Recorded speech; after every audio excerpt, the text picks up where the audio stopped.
Hi, everyone. Welcome back to another excellent book summary, The Earned Life by Dr. Marshall Goldsmith. Few days back, I had a great opportunity to meet Dr. Marshall Goldsmith along with our chairman, Mr. G.M. Rao, and few of my colleagues in Delhi, and invested over 3 hours of the time in discussion and dinner. It was worth that time to invest, and great learning and listening to him about his experiences and the recent book of his, The Earned Life. Post that, I read this book few times and sharing my understanding and key takeaways from this book. The pursuit of earned life is not a goal for a distant time, but a way of living every moment. The churning of an ocean of milk is momentous event in Hindu mythology that appears in Bhagavad Purana, Vishnu Purana, and Mahabharata. It is a story of the Devas, the gods, obtaining the ultimate prize of immortality by consuming Amrit, the nectar, the elixir of the immortality. This event features prominently in Hindu mythology. The symbolism and metaphors offered by this event appear to have several similarities with global pandemic. The churning of the ocean is similar to the way every single person in the world saw their minds churned. The coming together of Devas and Asuras to churn the ocean was perhaps the reconciliation of the duality in each one of us and the search for our true selves during the pandemic. The poison that emanated was like the negativity and greed many tried to get rid themselves of, and the wonderful Amrita nectar is maybe the eternal truth about what matters in life and the countless treasures that were unearthed. To my mind, or the new realizations, the new ideas, the new ways of living, the new worldviews and decisions, push for strong relationships, family ties, gratitude, search for meaning, desire to do good, care for one's health, care for environment, mental well-being, and so on. So this book emanated from the pandemic and the churn that appears to have caused Marshall's mind. In his own words, it was written at a moment in his life when he still had not done all that he wanted to do. And the time was running out. He wanted to use his remaining time to maximize fulfillment and minimize regret. His offering to the world arising out of his own inner churnings is a book that can perhaps get people to start thinking about using their time providentially and finish with no regrets. In the book, the author beautifully illuminated the idea behind why some people achieve and others are stagnant. The answer lies within three variables: action, ambition, and aspiration, the AAA. Action is what we are doing now. It is time-bound, serves as immediate needs, and usually is reactive. It is due to something that happened or did not happen. The second one is the ambition. This refers to what we want to achieve. Once again, this idea is time-bound, ending when we achieve a measurable goal. When you reach your ambition, you are enveloped with the feeling of happiness, which is fleeting and ends shortly after you achieve your goal. The third one is the aspiration. This describes what we want to become. There is no clear finished line. It cannot be measured, and you can never actually achieve it, but you will work diligently and with great focus to make a dent in doing so. The aspiration is an expression of your higher purpose. People are usually clear about their aspiration, but vague about the action steps needed for their pursuit. It is why they never make headway. However, you will not reach your full potential if you do not link your aspiration to action and ambition. You need to enjoy what you're doing and do all the three steps, shares Goldsmith. You should like what you're doing. It should be meaningful to you. And if it fulfills a higher sense of purpose, you enjoy the process as much as what you're achieving. That is when you're on your road to fulfillment. For example, take Janice Lins. She wants to make every site throughout the world accessible to those with hearing loss. Yes, an aspiration. She finds a location such as museum, a subway station, pharmacy, formulates a plan to add induction loops into the location. Again, an ambition. She then repeatedly reaches out to their leadership, reviews the American with Disabilities Act, and teaches them how to make their location hearing accessible and action. She holds their hands step by step until the project is completed. When she really and finally achieved the hearing access in New York taxis, baseball stadiums, and the national parks, she was excited.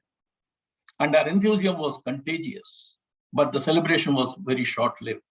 By next morning, she was back to her desk working on the next project. She had checked off ambition, but still had a bigger ambition. Like success with every aspirations, you are never indeed done. You have never earned enough and feel there is always more you can do. It is about time we started living our own lives in place of one someone else dictated for us.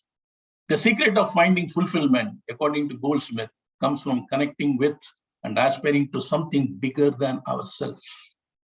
Learning to let go of regret, anger, frustration, and mistakes will help lead an earned life of fulfillment. Instead of saying, I'll be happy, dash, dash, dash, Goldsmith walks you through the actionable steps you can take to leave regret behind, overcome obstacles, and live fulfilling life. Now is the time to fill gap between what you say and what you accomplish and what you want to achieve.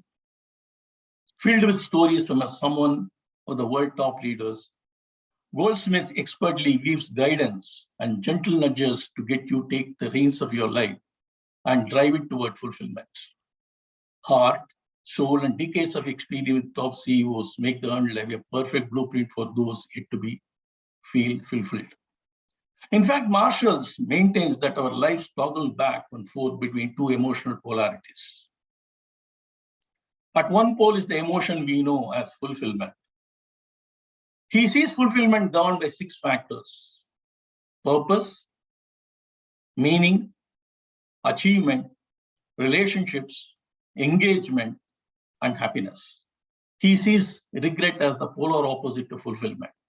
He quotes Catherine, who talks about regret as the emotion we experience when we think that our present situation could be better or happier if we had done something different in the past.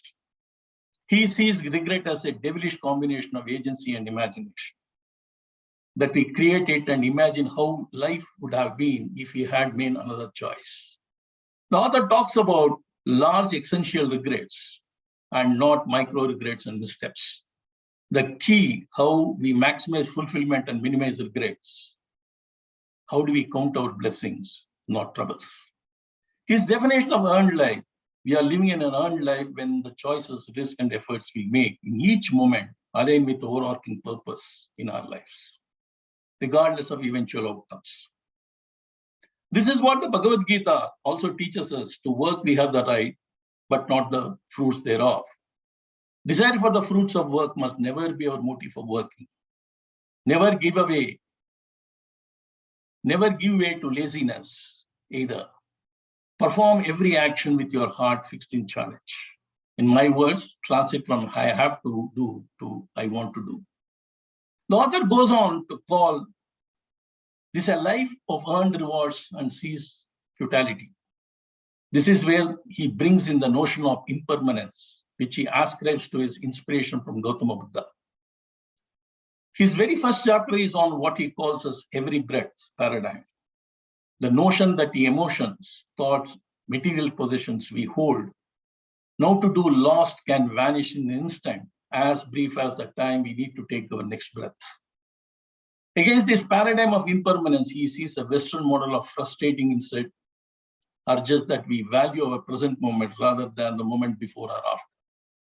He also sees the pursuit of earned life not as a goal for a distant time, but a way of living every moment. Many of the chapters focus on mindset required to achieve earned life. There is a chapter of understanding what is stopping you from creating your own life, design your destiny. In the chapter called the Earning Checklist, Marshall outlines 6 items that are must-have consideration in the earned life. There is a chapter on LPR, Life Plan Review, what he calls the most important chapter. Looks at how one can, on a daily basis, bridge the gap between what anyone plans to do and what they actually do. Of course, the daily management. Truly earned life has three simple requirements. We make our best choices supported by the facts, the clarity of our goals. In other words, we know what we want and how far we need to go. We accept the risk involved. We put our best foot forward and maximum efforts. In his very last chapter, he says, in the end, an earned life does not include a trophy ceremony or a permit to extended victory lap. The reward of living an earned life is being engaged in the process of constantly earning such life. This is my view, is the heart of the book, the central message. To conclude, in the earned life uncovers the source of today's essential crisis, including regrets that stem from choices that irrevocably alter our lives, reroute destinies, and haunt our memories. These are particularly timely themes today. Thanks for listening to me. Happy learning and happy execution.